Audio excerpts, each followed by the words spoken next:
harder things as a marine journalist when you're trying to test a boat than getting to spend a couple days living on, cruising aboard, and really getting to experience the boat properly. I think that's an opportunity we're lucky enough to have here on the Beneteau Swift Trawler 48. Yeah, it's the second time for me. I was on the 47 when it launched a couple of years back. We did about a 400-mile trip on the West Coast, and now we're off to Bimini, and I'm really excited to see what this boat can do. It's my first time going to Bimini, so I'm looking forward to the ride. I'm looking forward to working on my tan. Excellent. Well, it's good to have a goal. What do you guys think? Start the adventure? Yeah, Let's go. you guys got your snorkel, Let's right? do it.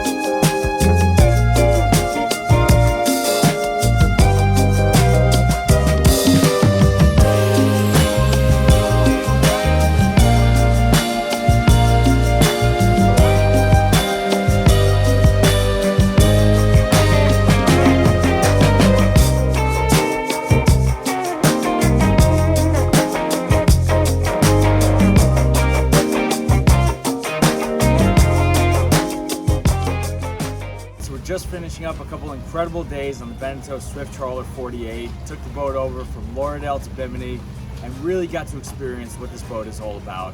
We've been talking about it, teasing you with it. Let's go take a closer look at the boat. Hydraulic swim platform made it really easy to launch and retrieve. The stand-up paddleboard, you could have a tender there. This was a fun seat to watch the world go by.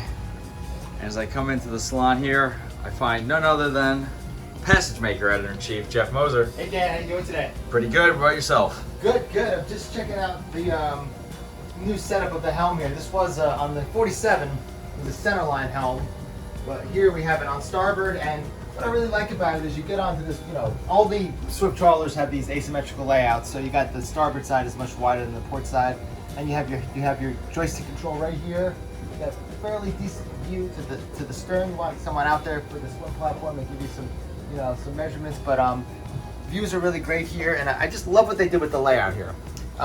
They basically took what was a winning layout in the 41 and applied it to this boat. Same hull as the 47, and I've said this before, but I was on that boat for about a 400-mile cruise in that hull and 8 to 10 foot seas in the Strait of Juan de Fuca, and it performed really well. So the hull is proven, but this layout is so much better to me. Instead of a centerline helm and the galley forward, we have the galley aft, full-size refrigerator for those long trips, lots of storage. They actually added more storage to this boat, and the seating area, the salon.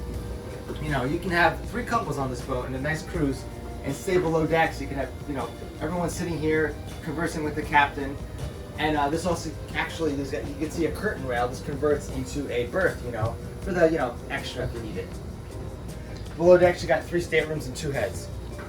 So I really like this layout. This would be a great boat for a family of 4 with a couple extra. It just would really work out for a nice trip. Excellent. Yeah. Thanks, Jeff. I'm going to continue the tour. Sure. Like Jeff mentioned, you get the nice side door.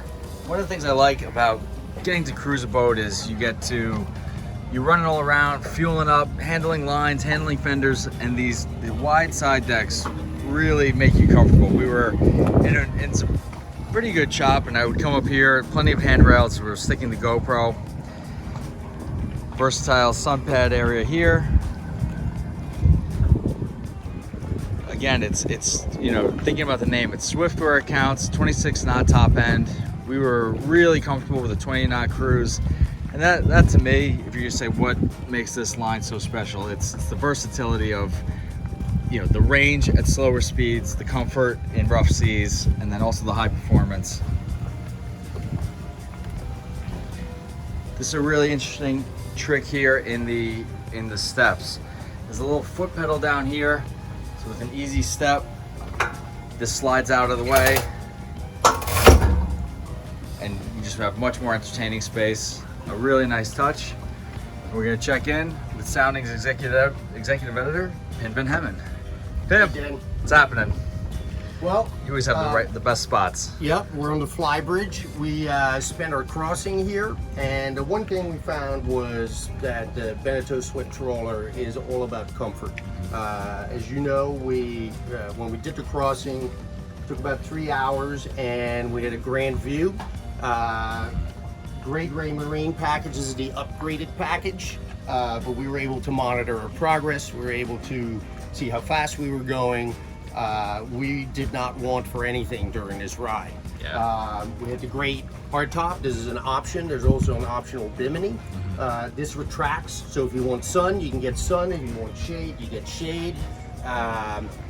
Aft here, we have a spot where you potentially could put a dinghy, although we pretty much all agreed that putting your dinghy on the hydraulic swim platform with the chocks is really the way to go. You could put a davit up there. There's a spot for a davit. This is a very comfortable boat.